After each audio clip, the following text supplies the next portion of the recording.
What is up, everybody, and welcome to the show. This is episode 83 of the Life of Gaming podcast. My name is Jamie, and I'll be your captain on this cruise of video game awesomeness. And you all know my co-host, the man with the beard, Mr. PlayStation himself, Mr. Josh Brandt. What's up, James? How are you today? I am officially Billy the Exterminator. Oh my gosh, why? What happened? Because I think there is a raccoon that was stuck in my roof. Oh my gosh. And I'm not joking about that. Because throughout the week, I've been hearing weird things up in the roof, like at night, just randomly these loud thuds and stuff. And it sounds like it can't be a cat or something. It has to be something big. It wasn't like Eli running around in the attic, was it? Yeah, my kid. I just let them roam in the attic with all that stuff that makes you itchy. Yeah. But yeah, I was like, but then today I was like, okay, I'm checking the roof, and there was this big place where this thing like ripped part of the siding off. Oh my gosh! And it could have been a cat or a squirrel, because those things are small. But it has to be a raccoon or something like that. I don't even know how it could get on a roof. Yeah. I mean, there's a tree, but there's thin branches. I mean. I thought they were pretty heavy, so I didn't know how it could get on the roof. But did you find it? I had to go up there. No, I looked into the attic first, and there was nothing in there. So I think it comes in at night, because that's when we hear it. Like these loud thuds just happening. It's like something's walking around up there. It freaks you out. And then Erica said she saw the siding moving once. Oh my gosh! Like something was trying to claw and get out. And so I went up there, and of course, the siding was pulled off. So I just went ahead and put a hammer to it and just hammered it back in place. And put this big cinder block. I had to carry this cinder block up to the roof, and I put it right in front of the area. So I'm hoping that it will stay. It's a makeshift idea for now. Okay, I'm not too good with mechanical stuff. So now, Brant, when you were telling me the story, you told me you went up in the attic.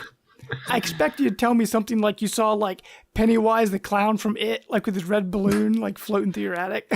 Dude, I swear, man, I would burn this house to the ground. Oh my gosh! I don't even care all the stuff I would lose. It'd just be gone. Well, okay, guys. Well, Brant, thank you for your wonderful raccoon story. Keep us updated. We gotta find out if it comes back. I haven't heard anything yet tonight, so we're good for now. My solution has worked for temporarily. Good.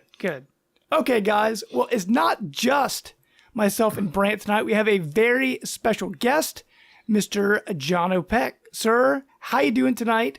Thank you for joining us. I'm fantastic. It's early in the afternoon, so I'm very chipper probably compared to you guys. Feeling good. Feeling hyped.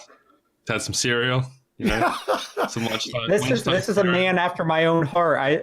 I eat cereal at all times of the day too, so yeah. I'll have one after the podcast. If you don't feel like a sandwich, it's like, well, what else am I going to have for lunch? What type of cereal was it? I have to ask. It was something we over here call Wheat Bix, which I don't know if it exists over there. It's basically biscuits like so big of wheat. Oh. Huh. And I had about had four of them. Frosted mini wheats. Maybe it's a little different. You might have to Google it. We'll have to Google it. It's Wheat Bix. You usually put sugar or honey over it to give it a bit more flavor because they're basically cardboard without it, but it's good. But it's delicious. Yeah, good source of fiber. Like it. Yeah. No doubt. That's really funny because Brant, I don't know if you remember or not. Like when I was little, I would always carry around a box of cereal, like everywhere I went. Like that was my go-to snack. I just would eat cereal out of the box. Dude, I do that. The Reese stuff that you can take. Oh man, it's a great snack. Definitely. Actually, speaking of cereal, did you guys see the Super Mario cereal that's coming out? Yes. And the box itself is an amiibo that you can scan into Super Mario Odyssey. How big is this box? It's a basic size cereal box. From what I saw, the packaging, it looks like Lucky Charms kind of. It's got like little marshmallows and question mark blocks and stuff in it. Yeah. But that's the cereal you guys have over there is insane.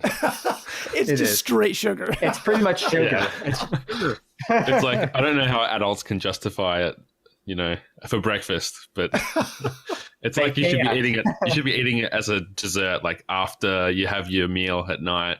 You know, bit of supper. It's like, what am I going to have? Ice cream with my cereal. It's like, what am I going to have for breakfast? Oh, I know, a big old bowl of chocolate chip cookies, but we'll just pour milk on it. Sounds healthy. Yeah. Oh man, like I don't buy a lot of sugary cereal either, but every year during Halloween, it's only at Halloween, they come up with the special like Count Chocula like Halloween cereal. It's like chocolate cereal with marshmallows in it. Blast or whatever. I still have it in our kitchen. I haven't even opened it yet, but it's still in our kitchen. Halloween's way over. It's there. Oh, man. I probably haven't had Fruit Loops for like 5 or 6 years, but if I knew I only had like a month to live, that's what I would do. I would go and buy some Fruit Loops. Just swimming in a pool of I would. A pool of milk and Fruit Loops. That would be amazing. So good. Well, Jono, thanks for joining us tonight. Let our listeners know, before we get started, where can people find you? Like, where are you all over the wonderful internet? You can find me in Australia if you want to come all the way down here. But otherwise, it's a lot easier to just go over to twitter.com and look up Jono himself, which is where you'll find me. I also have a podcast called Puttin In Work, where I interview creative people such as yourselves or other authors or artists or musicians, and just talk about their creative process and the work that goes into the things they create. So that's a weekly pod you can check out on iTunes. And I'm also part of the Explosion Network, which is a group of myself and 6 friends who create content similar to you guys. We try to dabble in a bit of everything between reviews, podcasts, let's plays, covering all kinds of content from Star Wars podcasts to video games, sports, and everything in between.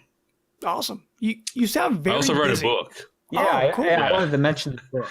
Yeah. Which, as you can see right here, The Spy and the Maven. It's available now on Amazon. Awesome. And that was a crowdfunded effort that Josh, were you one of the backers for that? No, unfortunately, I wasn't. That's right. I thought there was a Josh from the States. I thought it may have been you, but I might be confusing with someone else. There's so many generous people out there that have been helping out getting that published, which I'm very appreciative to the Kind of Funny community, which was a huge part of that. And that's also how I came across you guys. Right. So full circle. That is awesome, man. And also, we get to make Brant feel bad for not backing it. So good job, Josh. Stamp of approval. I took a chance. I was wrong, but if it creates better content for you, then we can stomp on Brand all you want. That's part of the show. Let's crush the spirit. So you can order the book online, though, right? Yeah, it's on Amazon, and it's on all of those massive like book retailers, Booktopia and Book Depository, and all that kind of stuff. Cool. On Kindle. There's ebook versions. There's physical. Paperback, sweet. So go for your life, whatever you want. I'm going to say, I can't remember the last time I bought a physical book. Like I've got, like years ago, I got a Nook, like the Barnes & Noble Nook. And I've been like, I've got all my books just on there. Like I haven't bought a physical book in a very long time. All my books are digital, which is great. I've been able to just pull them up on my phone, on my computer, on my little, e-reader. It's awesome. Yeah, there's only so much space, isn't there? Right.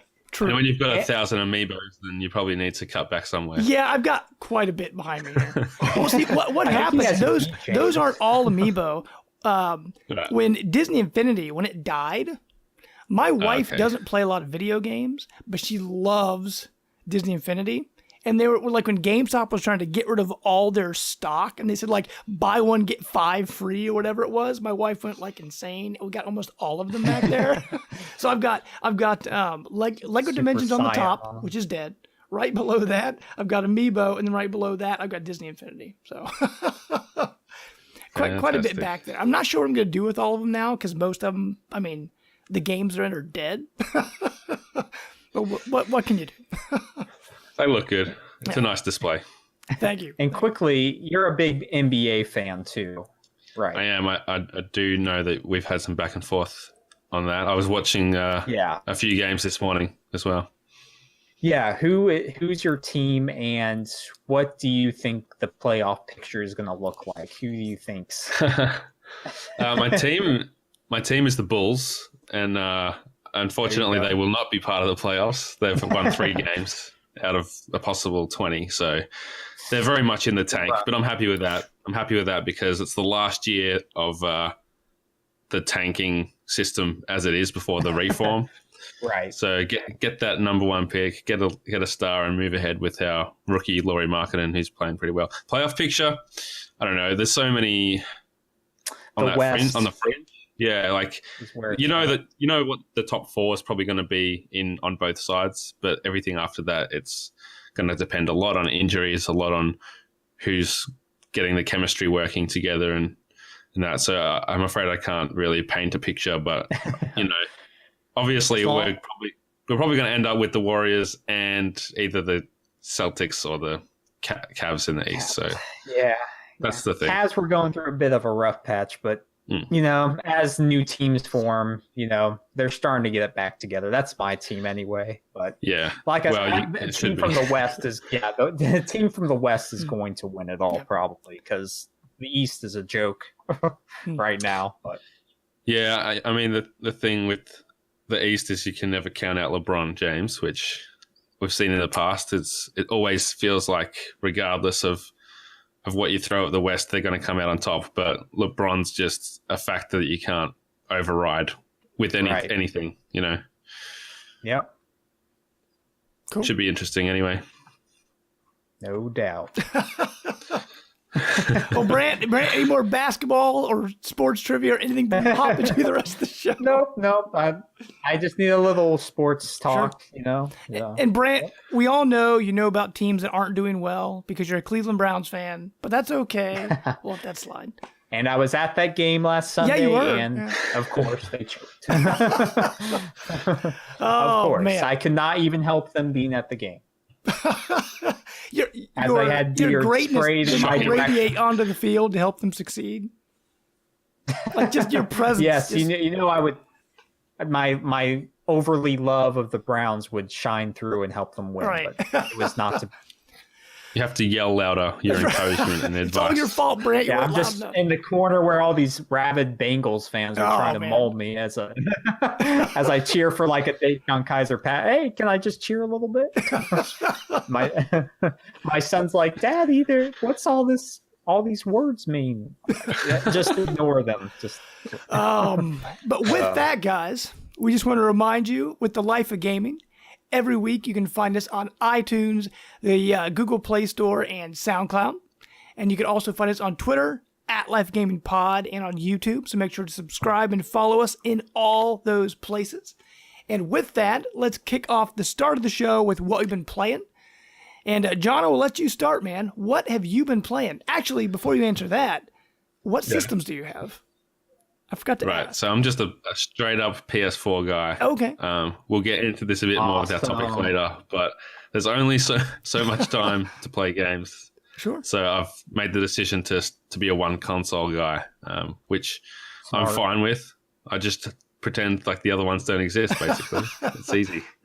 Sure. But I've been playing in the lead up to the end of the year, the Explosion Network's doing a game of the year, as everyone does. Sure. So I've been trying to get through a few of the final games on my list for the year. So the last week I spent playing Assassin's Creed Origins. Played that for a week, 15 to 20 hours, enough to get a feel for it and what it is. And this morning I actually booted up Nier Automata for the first time. And that is, I've only played about an hour, but I like it. It's not anything like I've played for a long time. I think like Freedom Wars was the last kind of game that reminded me of this style of combat anyway. So that's exciting. I'm keen to see where that goes. And the praise for that's been huge all year. So yeah, pretty cool. What about you guys? Yeah, Brant, what have you been up to, man? Well, for me, it's I've still been in Battlefront 2, and this goes into our topic this week a little bit. Sure. But it's a problem that I keep going back to games like Overwatch and Battlefront 2 online multiplayer games because there's really no end to it.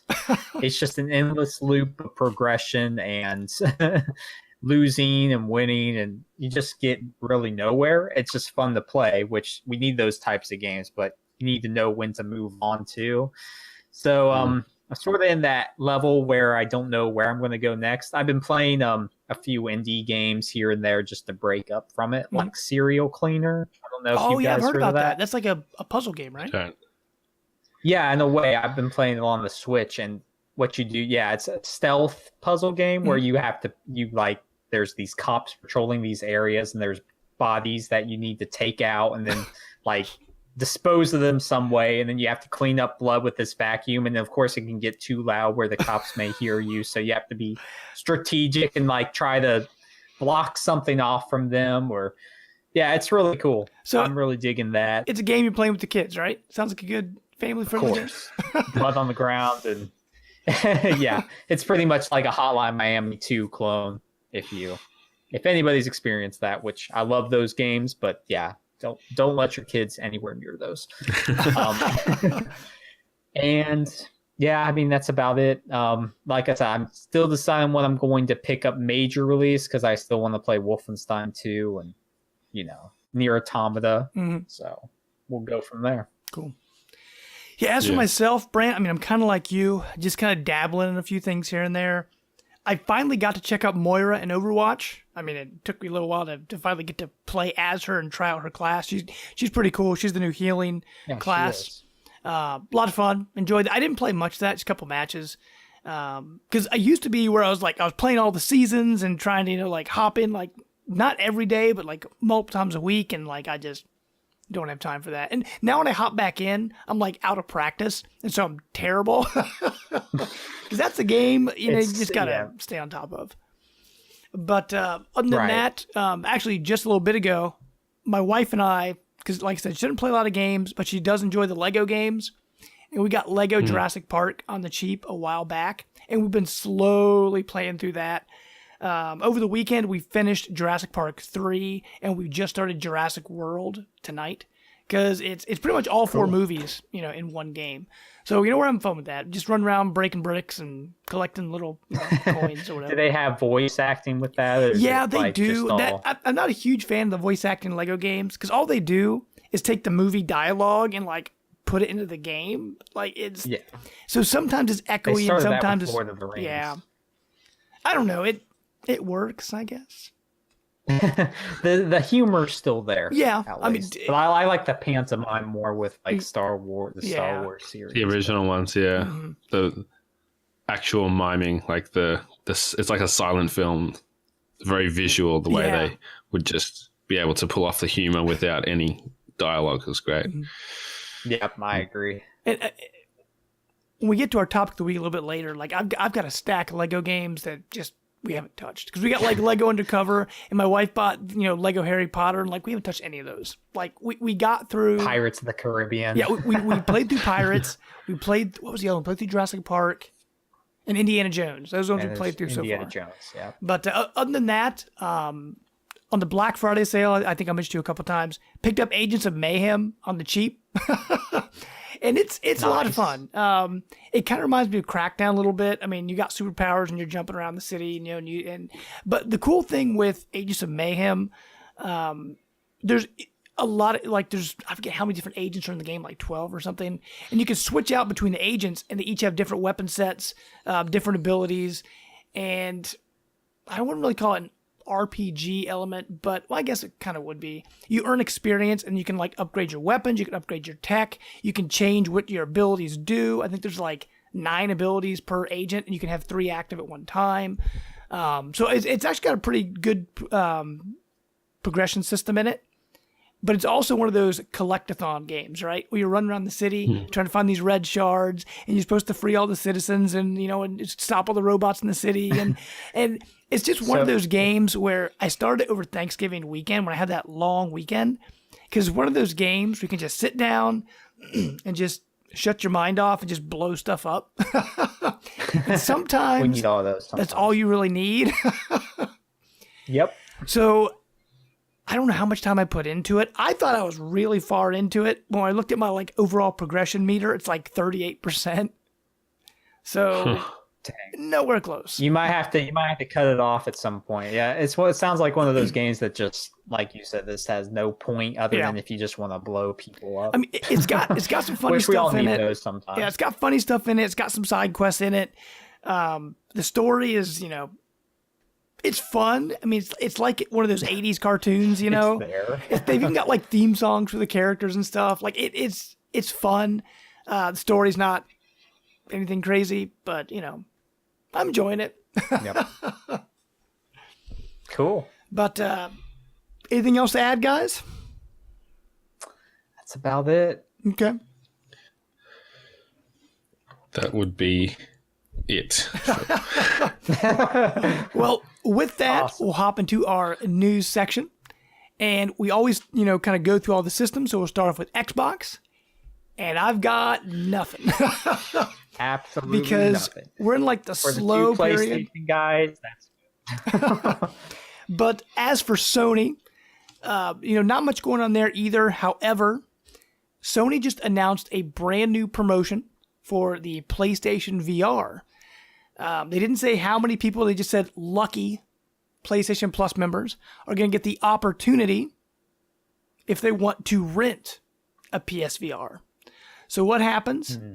So you get it for 2 weeks. If you get an email saying you want to rent a PSVR, they'll send it to you for 2 weeks. You get the VR, Move controllers, the camera, and Skyrim VR.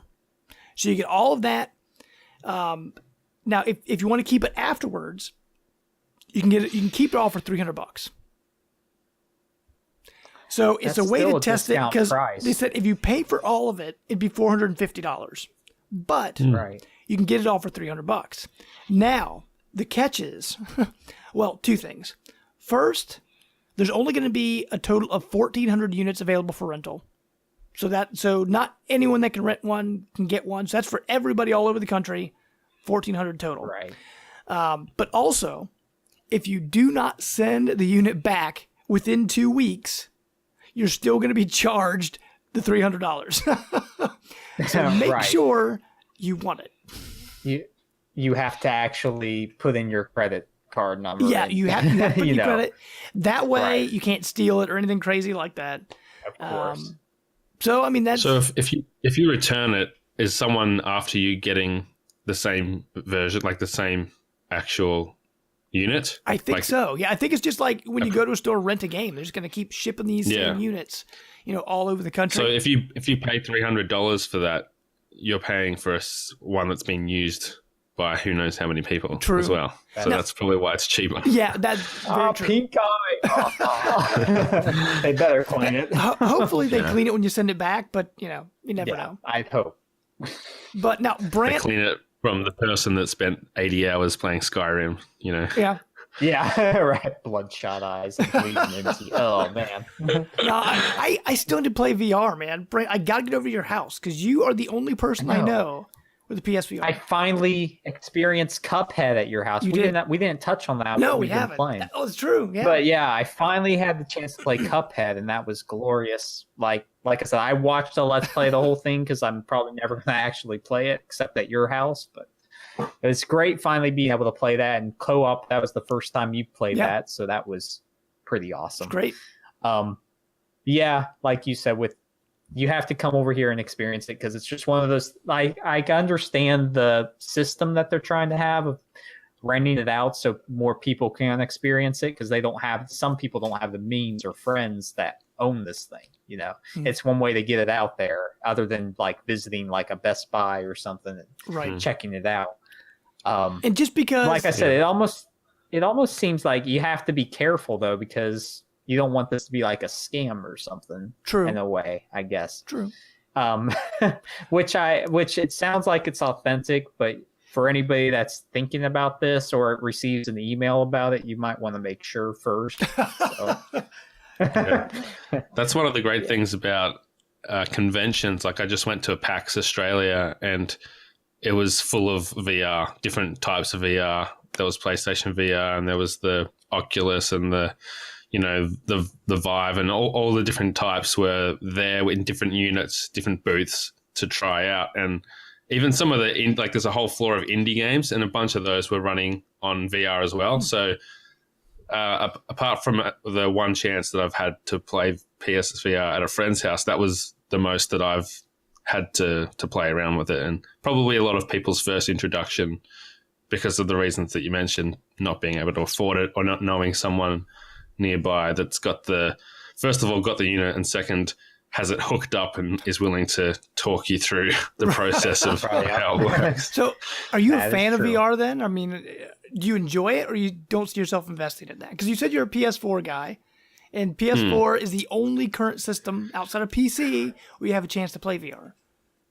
Yeah, I mean, it's similar to to my problem with owning multiple consoles. It's basically like buying another console. True. So pretty much. Despite the fact that it runs on a PS4, is like buying a second one. And for that reason, and as well as the limited library that there is, I have not purchased one yet. And I probably will be someone that's a late adopter. I usually am with new consoles, just because I like to get as much as I can out of the one that I've got before I move on. Mm-hmm.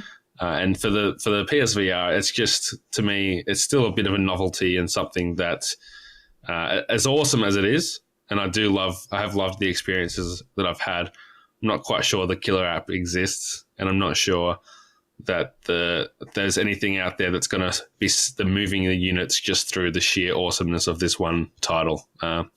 Batman was great, but it wasn't quite that. Mm-hmm. Skyrim, it's a game we've all played before, and I'm not convinced that that's even the best medium to play it because of the changes to the controls and that kind of thing. I mean, have you heard people saying it's good, that it works, that it's better than the normal version?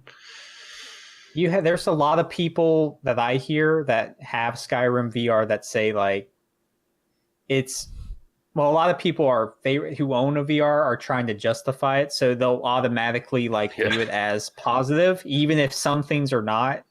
And I've been willing to look past that a little bit. Like, there are amazing things about it, but I'm not just going to blindly say, hey, man, this is like totally amazing, even if it's not. Like, I can understand how the controls in Skyrim are not intuitive. Like, just watching Let's Plays of it, it's like something that I would like to check out, but I'm not entirely convinced. I think for me, if I have someone come over and test it out, like you said, Batman's a good thing, have people check out just as an experience. And then the X-Wing VR mission there's an X-Men VR game that you can have people take part in is really cool. Yeah, that's another good one just to show off. As far as like the killer app for me, it'd be Resident Evil 7. I think that's just perfect implementation of VR with you looking around, and I felt like I was in complete control, headshots and stuff. Like, I wish more games would take that control layout that they have for it. But the only issue with that is a lot of people don't like horror games to start with, so it counts out that group of people immediately. Like, I'm not a big horror game person myself. It's not something that you can obviously play with kids or it's visceral, your grandparents. Like I said, they're right in your face, and you can just see them holding a knife right up to your eye, and then chopping off, and you see their in-game hand being chopped off right in front of you. It's terrifying. Yeah, it really gets your heart rate up. So So, but yeah, it's other than that, it's really cool. Cool. So. Yeah, for Brant, you're talking earlier, just about this promotion in general. You're saying the only way you can really try it out is like a Best Buy, right? Well, for me, that's how I've said many times, I'm out in the middle of nowhere. My closest Best Buy is 45 minutes away. So I've got, going to your place, city. That's like an hour and a half, maybe. I can't. It's a good distance. Yeah, it's over an hour. That's what you get for moving so far away, man. Hey, you're welcome anytime to come down. Oh, I know. Man. It's here. It's back here. That's right. Come on down this weekend. See, you should have brought it with you because I've got my PS4 Pro. Just bring the whole headset. Oh, that's true. Yeah, you weren't thinking about me. You weren't thinking about you and your Cuphead experience. Next time. I brought my Switch, man. Oh, that's true. Yeah, that's true. Have that amiibo goodness added to my games. Speaking of Switch, we'll hop into our next news story. This one goes out to Jacob Rush over at Nintendo Nostalgia. Yooka-Laylee is coming to Nintendo Switch on December 14th. Finally. They said when it first comes out, it will only be available digitally. They will have a physical copy eventually. And those that backed the Kickstarter way back in the day and wanted the Wii U version, they will be getting their Switch copies on that day. So I almost kickstarted that game. I almost did. And I think what I did, I think I was going to do the Wii U version. I own it on Xbox One, so I've already played through it. But people who haven't experienced it yet, they get to enjoy it. They did say that it will run at 900p when it's docked and 600p in handheld mode. And the game will feature an internal achievement system because the Xbox and the PlayStation versions both have trophies and achievements.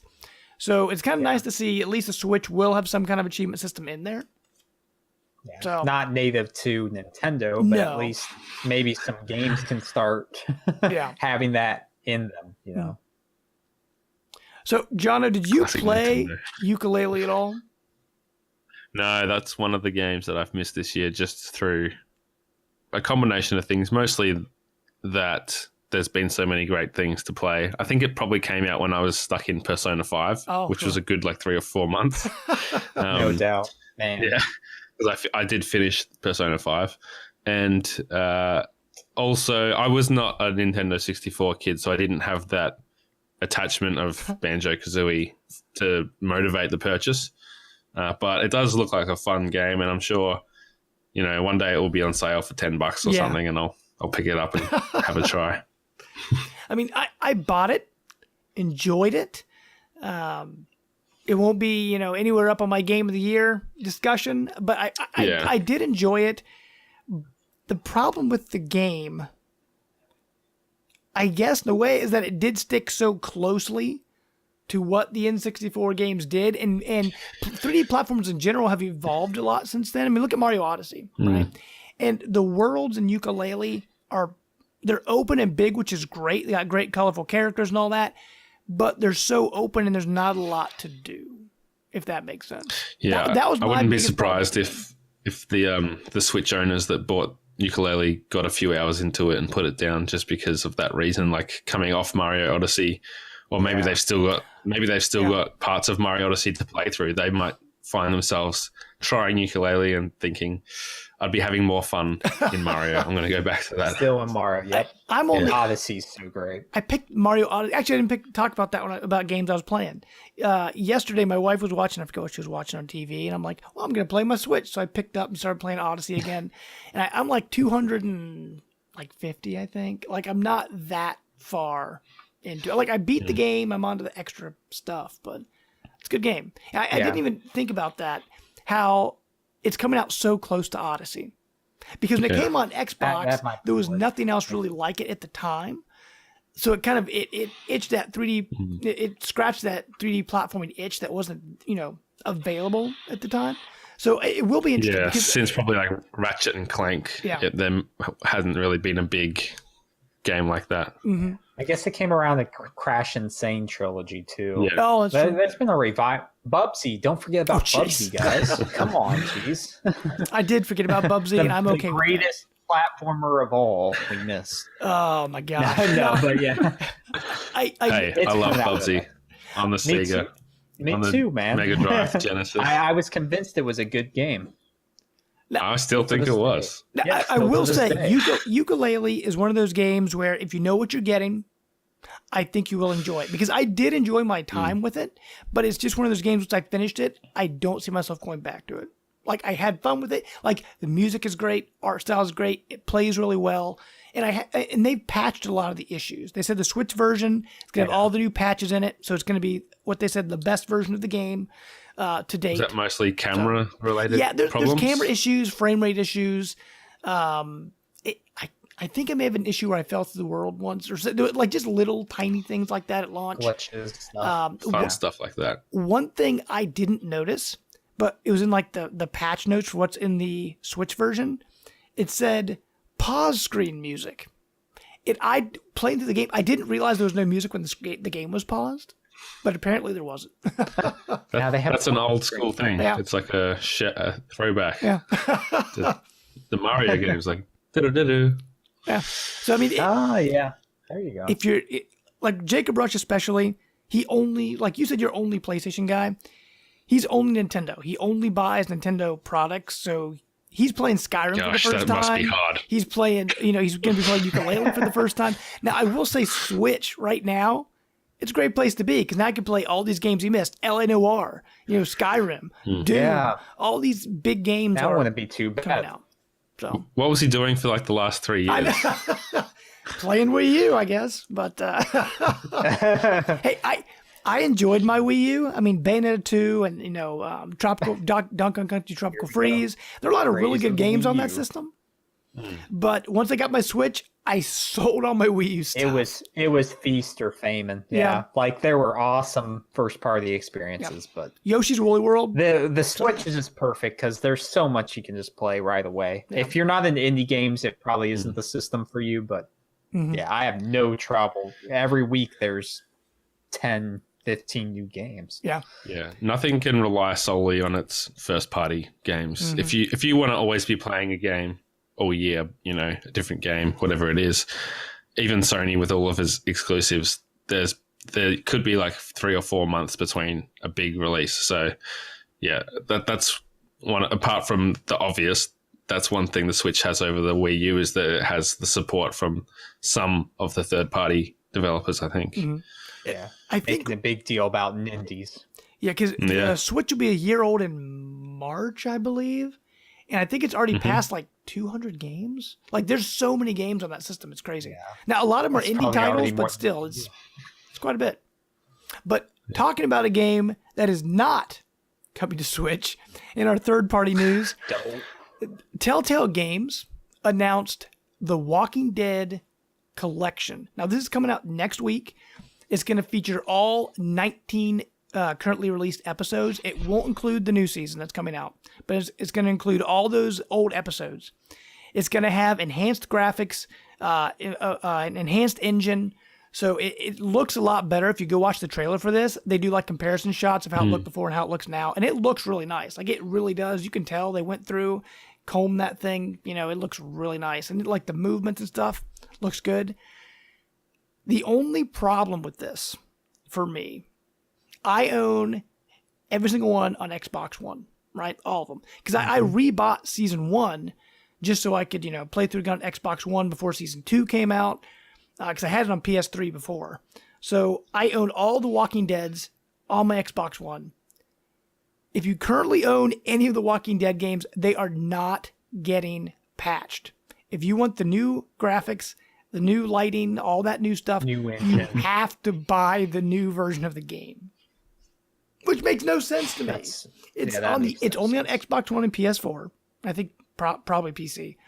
But if you want the new look and all that stuff, maybe it's because they put so much time into it to make it look better and redo their engine. They're like, we gotta charge people for it. But I mean, I've been supporting them from the beginning. Like I've got all the Walking Dead games. I've got Tales of the Borderlands, Wolf Among Us. I didn't buy Game of Thrones, and I haven't purchased. Guardians of the Galaxy. Guardians of the Galaxy or the new Batman. But other than that, I have every Telltale game on my Xbox. And it's frustrating. You're the problem for buying early. Buying early. It came out years ago. I'm just kidding. Yeah. It is curious that they would seemingly put a lot of resources into that instead of developing a new engine, which maybe that is part of why they've had the recent layoffs. But I really hope that the next season of The Walking Dead does have a new engine, because season 3, New Frontier, it's one of my top 5 of games of this year. I loved it. I thought it was amazing, and it would be so great to see it treated the way it should be with a new engine. I think. I mean, the Telltale games, are some of my favorite. There's especially Tales of the Borderlands and Wolf Among Us. Those games are so the Batman good. Ones. Awesome. I don't know if you've had a chance to play the latest season, but I just finished The Enemy Within, 3rd episode, and it is so good. See, when we get to our backlog, I will be talking about Batman Season 1. Yeah. That's on mine too. Yeah. if it wasn't for Guardians of the Galaxy, which I was quite disappointed with, Telltale would be in that tier of I'll pretty much just buy whatever they do blindly because I trust them. Like Tales from the Borderlands, Walking Dead, Batman, they've been so good that they've reached that level where I did just buy Guardians of the Galaxy because I trust that they're going to make something good, and they let me down, which is unfortunate. But I will be waiting for reviews in the future because that was it just didn't come together the way those other games have, and it did have some good humor in there, and it wasn't it's not a bad game, but it doesn't work quite as well as those others. Yeah. Well, that goes back to, like you said, our good friend Rob, who is also just an avid supporter, will just buy whatever there is just because he loves Telltale games so much. I mean, it's sort of like, why, even if there's like a small fee for the upgrade you could just pay if like knew that you bought the games before, and you could just pay like a small fee to upgrade. I'd be like, sure, why not? But it's odd that you have to buy the whole thing. Yeah, now, I wonder if it means there'll be a new trophy list for the trophy hunters out there. Yeah, because before this podcast, I was checking the Telltale Twitter feed. Well, that's kind of hard to say. And they had the announcement, everyone was tweeting at them saying, will there be new achievements? Can we get an update? And they're not responding to anything. So I don't know if they're just waiting or they don't know. I mean, I don't know. So, but they said it's coming out next week, so they got to have some answers, right? Although, the trophies will have to pop soon if that's the case. Yeah. And with that, though, if I was able to get the new enhanced updates, though, it'd probably be one of those things where I'll turn it on, play like one scene, like, yep, that looks good, and then just like get out. So even though I'm kind of complaining about it, I don't know if I would go all the way through all 3 seasons again. Easiest platinum. Yeah. Because I've got my Xbox One X now, and I'm like, all these older games I have, they're all 4K enhanced now, and I'm not going back to them. Oh well. But okay. Good segue. Yeah. But real quick before we hop into our topic of the week, we wanted to mention some deals that are going on right now. Games with Gold and PlayStation Plus were announced for the month of December. On Xbox, we've got Warhammer End Times, Vermintide, talking about Telltale, Back to the Future the game, Child of Eden for Xbox 360, and Marlowe Briggs and the Mask of Death. Now that sounds like a winner right there, but that is also Xbox 360 backwards compatible. Now on the PlayStation Plus side, we're getting Darksiders 2, the Definitive Edition, which is the remastered. Great game. Actually, when Darksiders 3 was announced on Xbox One, they did like a package of 1 and 2 enhanced for like $15. It was like super cheap. So I rebought both of those. But we also have Kung Fu Panda, Showdown of Legendary Legends, the Siberia Collection. I've got no idea what that is. X-Blaze Lost Memories. That tells you enough. Forma 8, which is on Vita and PS4. And then Wanted Core. So those are the PlayStation Plus and Xbox games with gold. What do you guys think? Getting worse. And any winners you on there? Heard my opinion. Yeah. Not the best, not the worst. I think there's been some really good months scattered over the last 6 months for PS Plus. Right. Like some AAA games. We had Tales from the Borderlands, had Metal Gear Solid 5. I think because a lot of people bought these games when they came out, it's easy to forget that they've had some really good ones. Until Dawn was a PS Plus game this year. So it's been very mixed bag over in PS Plus land, but this isn't a super strong month. For either company.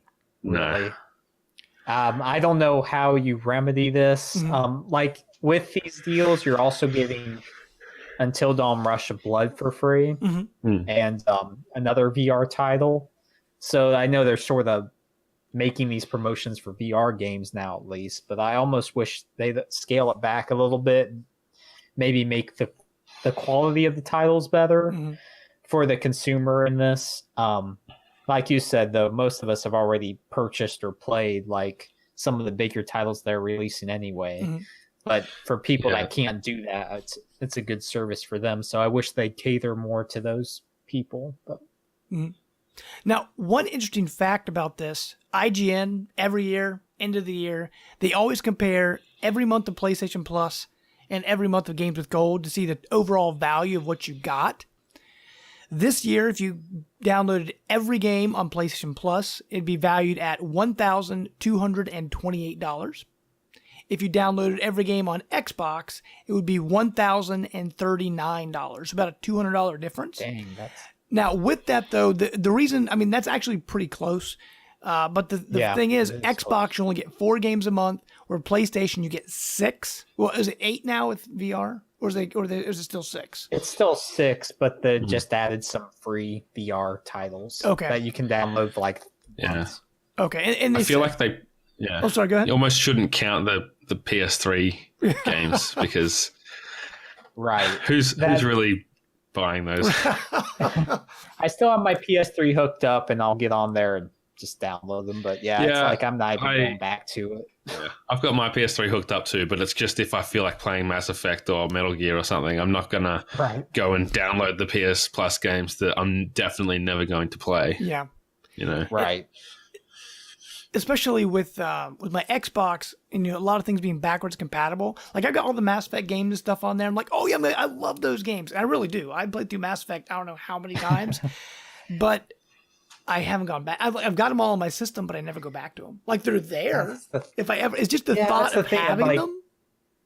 Backwards compatibility, it's just the thought of it, and I don't think that's why I don't think it's a big of a deal as people made it out to be for Xbox. Just because it's like, really, you might play it again just to like get that nostalgia trip, or with the upgraded graphics for the Xbox One X, but it's not like you're really going to play all of Fallout 3 again. Well, see, when all these other games are out. And I was actually going to bring that up because I thought about going back to Fallout 3 because they did all the 4K enhancements and textures on it and stuff. Because I haven't played Fallout 3 since it first came out, right? And I love Fallout. Fallout 4 is really good. I still have to finish the final DLC of that too. I guess that's also my backlog. DLC. Okay. I guess don't get on DLC. With that, let's hop into our topic of the week. So, you know what I say? Hit it, Brant. This is where I embarrass myself. Welcome to my house. Baby, take control now. We're going to ride this all out. We don't need to go out. There. Is that the jingle? Yeah, well, it's a different jingle each week. What happened? And I used to take the time. We had music in there, but just to save myself time, because I have to go in there and edit and put the music in and everything. Just one day I said, hit it, Brant, and like listeners enjoyed it. So I'm like, I'm just going to do that instead. He gets to make up a song every week. Become like a thing, like they say, what is he going to do every week? It's like they just stay for this segment. I like it. That's our hook. You're putting your pride on the line. Yeah, I know, right? It's like my shower room routine. Although, Brant, you've been letting us down with a lot of copies. Like you've been doing a lot of the same stuff every week. So we gotta. That was right there though. So. Yeah, that was new. So I'm very proud of that. I don't even know who that was, Pitbull or whatever. Okay, guys. Like we've been talking pretty much this whole episode. We all have one problem. Backlog. Games. Because we've mentioned so many games already on the show, but before we get into how we're going to fix this problem, there he is. What is in your pile of shame? What are the games you think, man, I've got to get to these. I've got to play them. Jono, you want to start, man? What do you got? I don't know if you want to start with me because I've actually got to. It's not a confession; it's more of a boast. I don't really have a backlog because I know maybe I can be. I'm the master here. I can give you my advice if you like, but yeah, I just kind of have a way of not buying games until I'm ready to play them, which I think a lot of people. That's the biggest problem. Is a couple of weeks ago, or maybe it was a month or so ago now, it was a huge week for games. Mario, Wolfenstein, Assassin's Creed, and people just go out and they buy it all because I got to have all these games. And then Call of Duty comes out and I'm still playing Wolfenstein, but I'm going to buy that and I'll get to it eventually.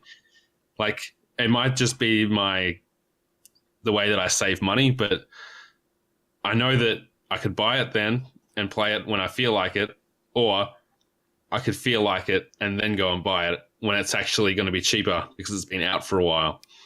And that way I save money by not buying, and I save money by buying it later when I'm ready to play it and it's been reduced. So, sure, you know, that's the way I go. I do have a couple, like Black Friday.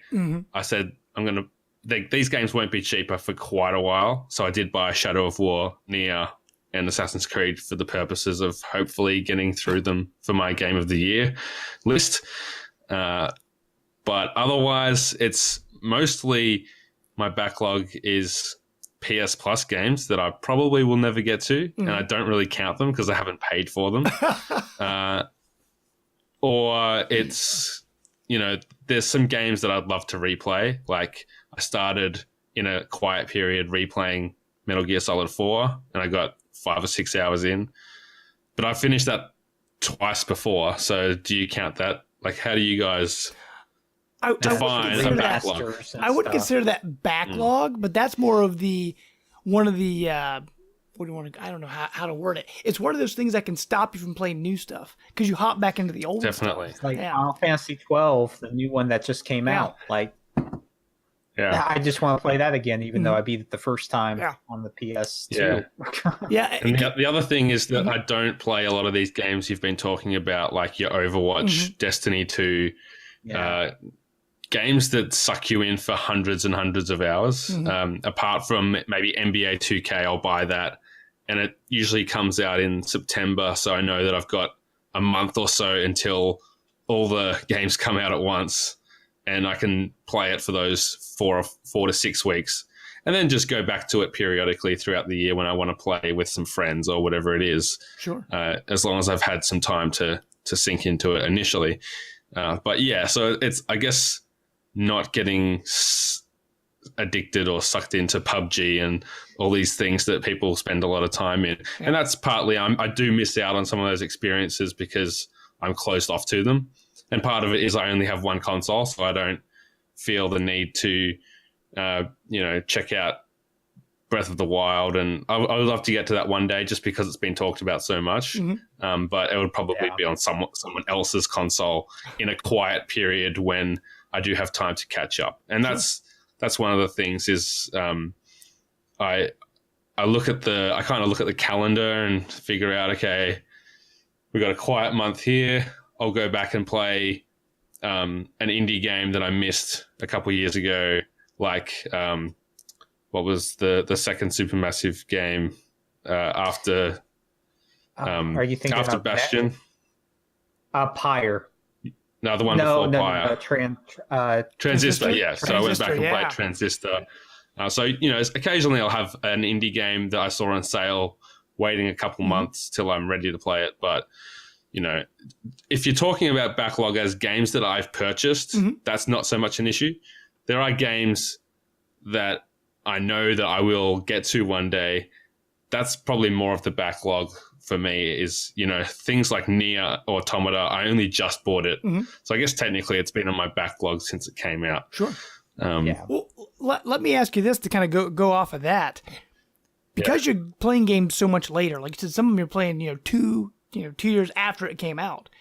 By the time you play it, do you feel like you kind of missed that window of conversation? Like you're like, I've got to tell somebody about this game. But it's been so long, like no one's talking about it anymore. Like, do you ever feel like you're in a bubble? It depends what it is. Like, I usually don't wait that long for a game that I know that I'm going to love, like a big AAA game. It's usually the indies, like Journey. I didn't play that for years because I kind of missed the initial hype for it. I wasn't really playing games, I think, when it came out, like the way that I play games now. Like, I wasn't into all the indies. It was only really the PlayStation 4 and the actual functionality of the PS Store that got me into exploring that and finding these digital games. So, yeah, I mean, something. A good example would be the Hitman collection that came out. Yeah. The new Hitman games started coming out as episodes last year, and I was like, I don't really feel like an episodic game. I don't really want to play that experience. I'll wait till it's all released as a collection. So I probably played that, I don't know, 10 months after the first episode came out. And that meant that, I couldn't talk about it as a Game of the Year contender. I couldn't talk about it with people that were experiencing it as it came out. But I think a lot of people would have been in that camp as well for a game like that. It kind of did go under the radar a little. I'm trying to think of other games I've had to catch up on this year, but I can't think of.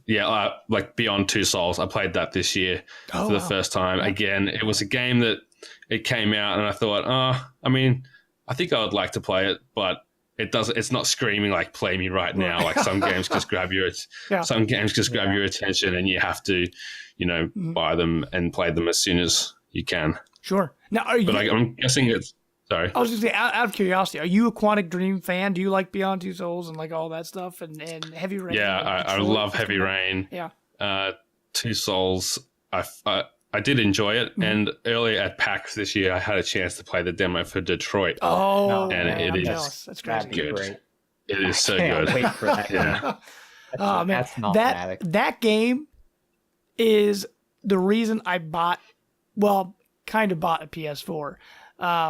Because I didn't pay any money for it. Because when I traded my Wii U and all my Wii U stuff, GameStop's having a big thing. They gave it was like an extra, it was like 50 or 60%, like some crazy amount.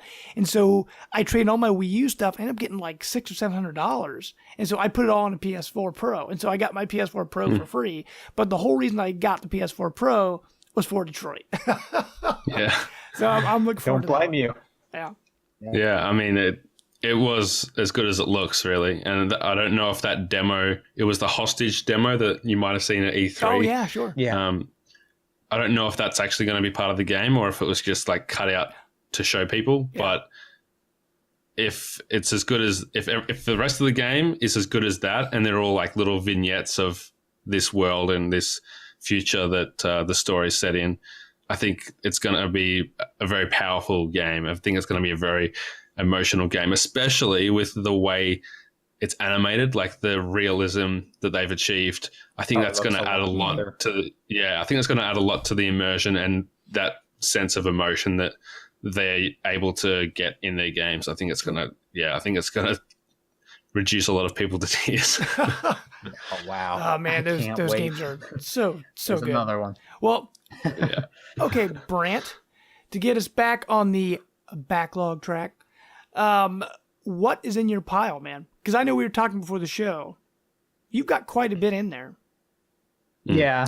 I do not. From my perspective, can you tell me how the pile gets so big? Is it? There's this thing at Best Buy called Gamers Club Unlocked, where you get an automatic 20% off all new games, plus you get $10 rebates on most that you pre-order. So therefore, I'm blaming Best Buy. Yeah. No, like you said, what it goes back to is self-control, and then which we don't have. Wolfenstein 2, Evil Within 2. Yeah. Assassin's Creed Origins. I haven't even played Assassin's Creed Syndicate yet, which I have on my backlog. I'm 2 generations down. I've been telling you forever. Assassin's Syndicate Creed. is so good. You won't play it. I know. So, like you said, the one way probably to deal with this, because, like I said, I've been playing The Witcher 3 on and off because I said, okay, I want to play through this game. I love The Witcher 3, but I have to set aside, and say, hey, this is dead to me. It's just too big. You are dead to me. So, like you said, it depends how much time you have as well. Like the less time you have to play, the bigger your backlog's going to get if you continue the way that you always have. Yeah, right. And the problem, like you said, is you want to be in the conversation now with other people. Like, as you know, as a podcaster, you feel like you're behind if you're not experiencing these certain games with certain people. And for me, like, I just need to harness that self-control and say, hey, I can get this much cheaper if I just wait a few months, because most games nowadays go down in price like a month or two after release anyway. So, it all comes back to self-control and just going at what you want. Instead of just buying these games, having them stack up, just play what you have. And I don't know. I'm going to, like you said, try to make a spreadsheet probably the stuff that needs to be that I really want to play first, and then just go from there and just hammer down what I want to play. As being a game reviewer too, it's hard because you get game codes and then you're obligated to write the review, finish the game and write the review. So, on top of that, it just makes it difficult to get it through. Yeah, I guess you have to make a prioritized list of what you want to play the most, and then look at what's coming out and decide, are these games that are more important than the ones in my backlog? Because it might be that you feel like a game like Assassin's Creed Origins is a game you can probably play that in 6 months, and it won't. You know what that game's going to be. It's not going to blow anyone's socks off because it's an Assassin's Creed game, right? Frankly, like they're great, but you know what it is, right? You know exactly what you're getting. Yeah, it's not going to be anything new. Whereas something that has been praised for so much for its story, like for example Wolfenstein 2, or its gameplay like Mario Odyssey, you might go, you know what, that's something I need to play right now to be part of what's happening. And the game from 8 months ago can wait while I experience this and move back. Luckily I did, and that's the beauty of the Switch too, is that I can play these games wherever. Like we went over to my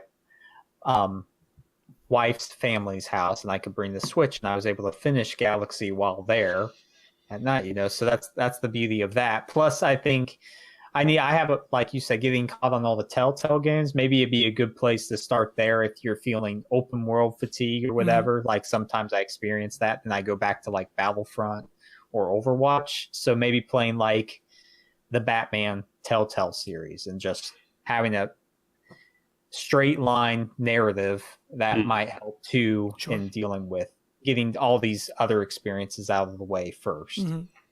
Now, one thing with the episodic games, I will say, it's like, oh, this is great. They're in bite-sized chunks. I could just play one episode. But it's like a potato chip, right? You eat one, you're like, well, now I gotta get the next one. Now I gotta get the next one. And you see yourself like playing through all the episodes in like a very short amount of time. For now, I've waited to purchase those until they're all out. Yeah, I'm the same. I always want to. Yeah, because... apart from the Batman, I waited for The Walking Dead New Frontier. I waited, but Batman, it must have been on sale or something when it came out, because I bought it straight up. Yeah, no doubt. I always say I'm going to wait, and then I never do. I end up buying it like right now. Because right now, like I'm waiting on the last Life is Strange episode, and like what else is like? Well, that's the only episode that's on my backlog. I just bought Life is Strange because it was on sale, so that will be what I do after Nier. Yeah. See, like for my backlog, my problem, Brent, is kind of like yours. Most of my games I get digitally now. The main reason for that is with Xbox, you've got like the game share. So my brother-in-law and I, we share library. Your brother-in-law, right? Yeah. And so anything he buys, I can play. Anything I buy, he can play. So I've got not only all the games I buy, but then all the games he buys. And I'm like, I've got way too much. And so it's just too much. With the Black Friday sale, right? I already had Evil Within 2, which I'm like a third of the way through, but all these things keep popping up. And I'm the kind of person where if I have too much on my plate, I'm going to jump like, okay, I gotta try this. Okay, I gotta try this. Okay, I gotta try this. And so I need to just get a game and stick with it. Because right now, on the Black Friday sale, I got Wolfenstein 2, I got Resident Evil 7, I got Batman Telltale. So these are like newer games, but I don't have time for any of them because I've got too much. And Brant, I was telling you before the show, like I've got my PS4 Pro, but like 90% of the time on my Xbox, and then the other little bit of time I have is on my Switch and my PS4.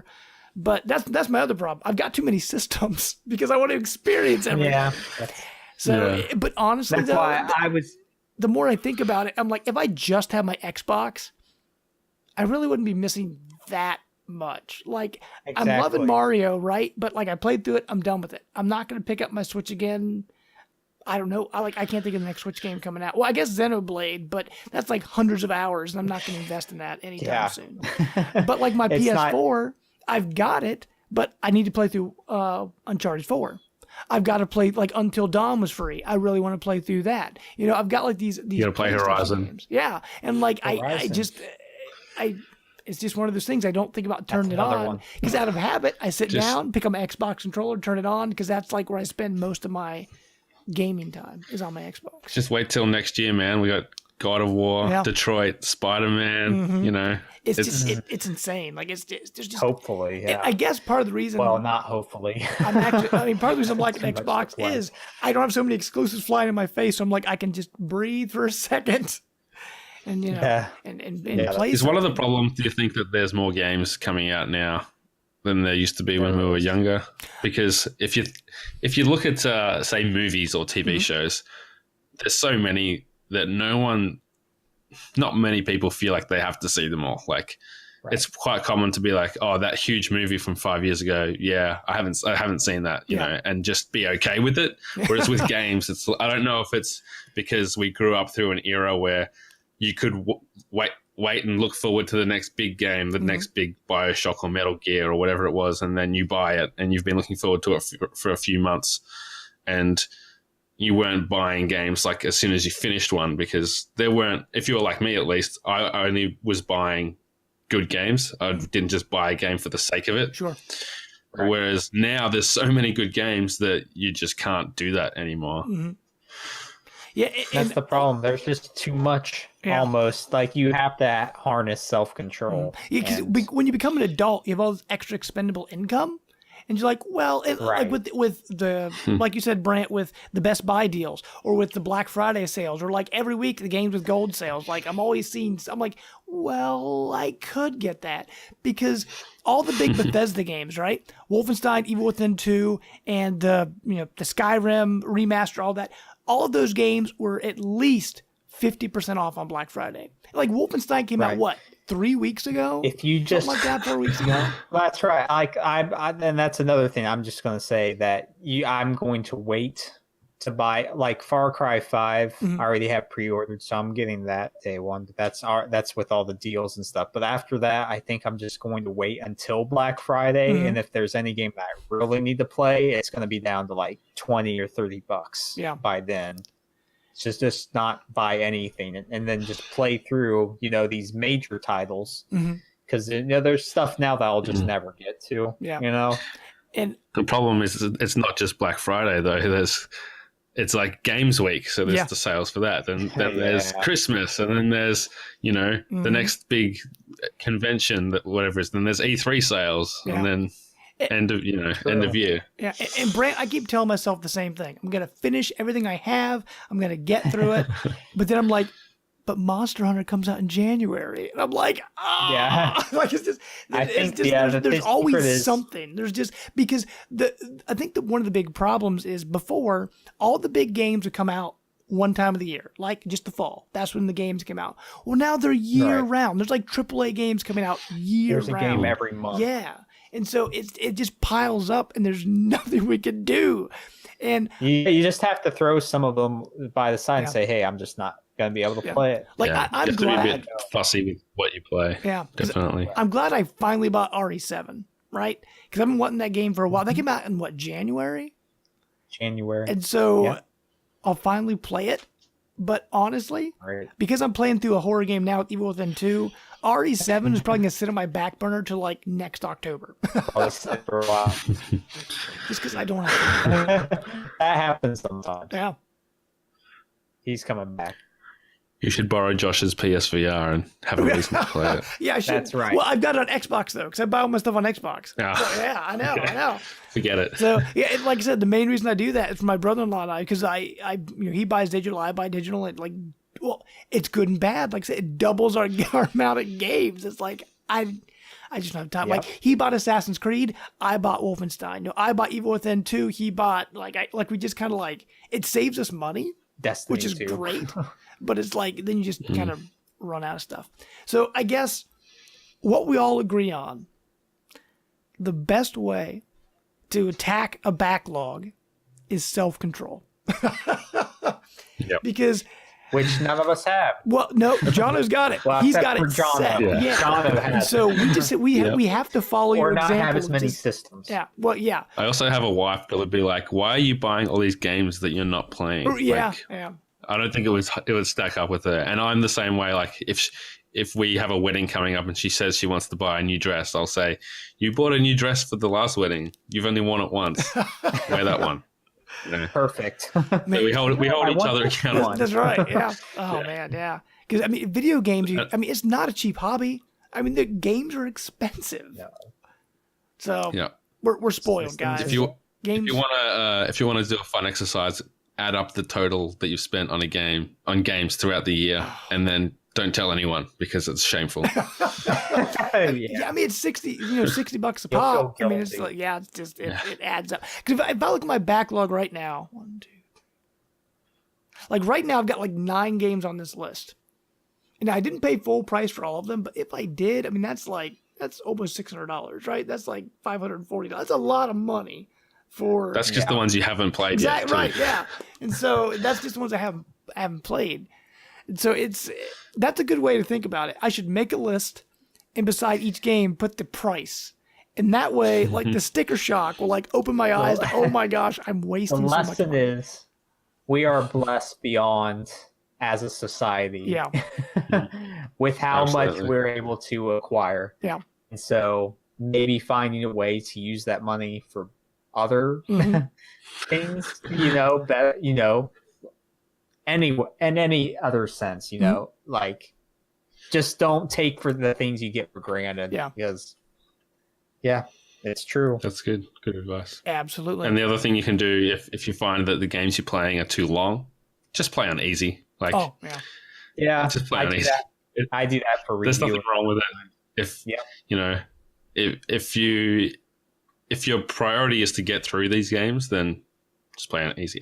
I think that people need to be less shameful and then about You that have to kind of thing. get good. Yeah. And Come on, man.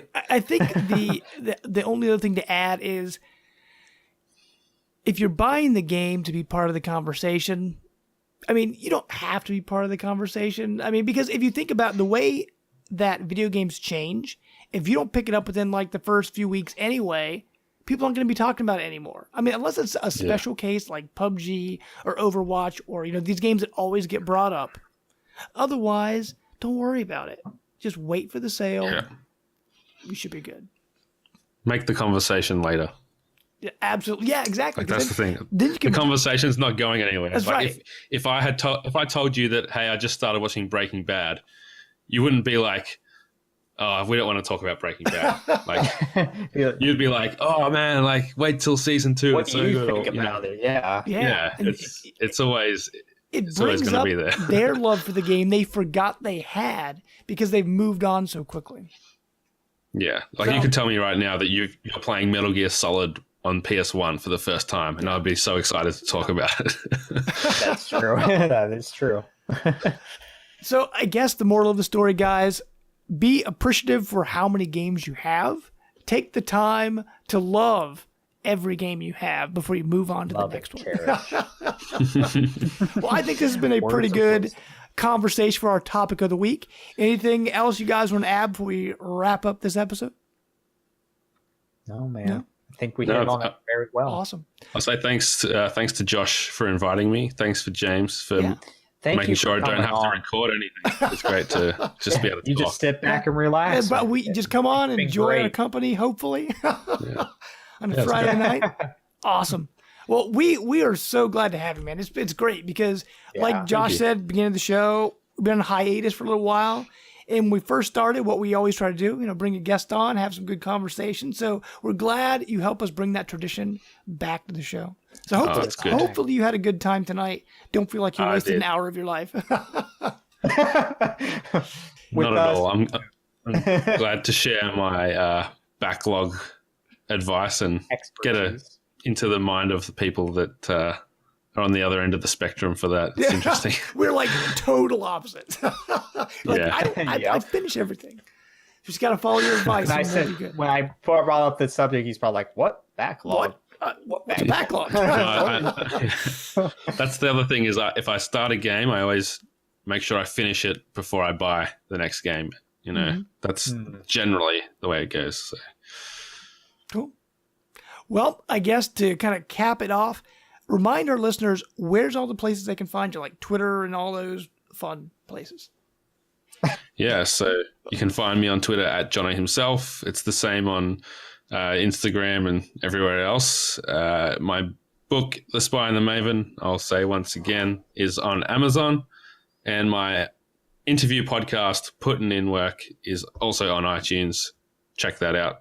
I've had some of the kind of funny guys on there and trying to tee up some more big names, but generally it's people that I know through my own networks or even real life relationships that I've had over the years. So always interesting. And the Explosion Network is where my more gaming related content is every week. So check that out. Awesome. And that's one thing I really do enjoy about podcasting and just this community in general. Like I said, you get to meet a lot of really awesome people. I just absolutely love that about podcasting. That's the best part of it. So much it's fun. It's great, yeah. Community. So I guess as for Life of Gaming, as I mentioned earlier, you can find us every week on iTunes, SoundCloud, and the Google Music Play Store. You can also find us on Facebook, our brand new Facebook community. Forgot to mention that on the group. Make sure to join. We've got conversation going on there. Hopefully we can get it a little more involved with the episodes, like maybe we have polls or something to kind of help with topics in the future. So make sure to join. Check that out. You can also find us on Twitter at Life of Gaming Pod. And then on, Twitch and Mixer and all those places, Live Gaming Pod as well. As for myself, you can find me everywhere. So, Twitch and Xbox and PlayStation, Jamester0722. And Mr. Brandt, where can people find you, sir? You can find me at -the-Brandt, MINUSTHEBRANT. Awesome. And that's my PSN username as well. Cool. And you spelled it right this week, so that's good. That's a good sign. Yeah, I wasn't gibbling up my Spanish. You were gibbling up your... Okay. Well, that goes out the window. And don't forget to keep us updated on your raccoon adventures, sir. Yes. You got to know what's going on. Next I'd episode, like to see that. you will hear about it. Awesome. I might have to put a trap up there. You'll hear about that. Man. Claw my face up. And with that, guys, we'll wrap up another wonderful episode of The Life of Gaming. But until next week, we are out. Bye. Catch you later.